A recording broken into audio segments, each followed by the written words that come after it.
প্রথমত হচ্ছে আমাদের এলাকার বিধায়ক গৌরদা, উনি কলকাতা থেকে আমাদের ফোন করেছিলেন। আমরা ইতিমধ্যে খবরও পেয়ে গেছিলাম। উনি আমাদের এখানে আসতে বলেছেন এবং জেলা থেকেও খবর দেওয়া হয়েছে আমাদের। আমরা এখানে সরকারি বলতে আমাদের পার্টিগতভাবে একটা মণ্ডল সভাপতিদের নিয়ে এবং কনভেনার কনভেনার আরও বিভিন্ন পদাধিকারীদের নিয়ে আমরা এখানে আসলাম। আসার পর প্রথম অবস্থায় আমরা ওদের পরিবারের সাথে দেখা করলাম। একই পরিবারের 3 বোন, পিঙ্কি মণ্ডল, ইতি মণ্ডল, তিথি মণ্ডল, কাকাতো বোন, জ্যাঠাতো বোন। এরা সকালে 8:30-9টা নাগাদ ঠাকুমার সাথে স্নান করতে এসেছিল। স্নান করতে এসে ঠাকুমা বারংবার নিষেধ করা সত্ত্বেও ওরা বাধা নিষেধ কাটিয়ে ওরা নিজেরাই নদীতে নেমে যায় এবং অতল তলে তলিয়ে যায় আর কি। এখানে চেষ্টা করা হচ্ছে, আপনার বিভিন্ন জালগুলো ফেলা হচ্ছে।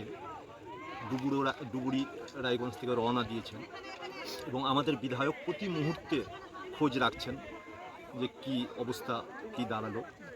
উনি নিজের মিটিংয়ের জন্য কলকাতায় রয়েছেন এবং উনি আমাদের বারংবার বলছেন এখানে আসার কথা এবং প্রতিনিয়ত খোঁজ রাখার জন্য আমাদের এখানে আমরা এসেছি। এবং আমরা খুব মর্মান্তিক ঘটনা, এই ঘটনা আমরা এখান থেকে ফিরে গিয়ে জেলা সভাপতির সাথেও আলোচনায় বসবো। তারপরে যে আমাদের বিধায়কও 2 দিনের মধ্যে চলে আসবেন, মিটিং শেষ হবে, অবশ্যই দাঁড়াবে।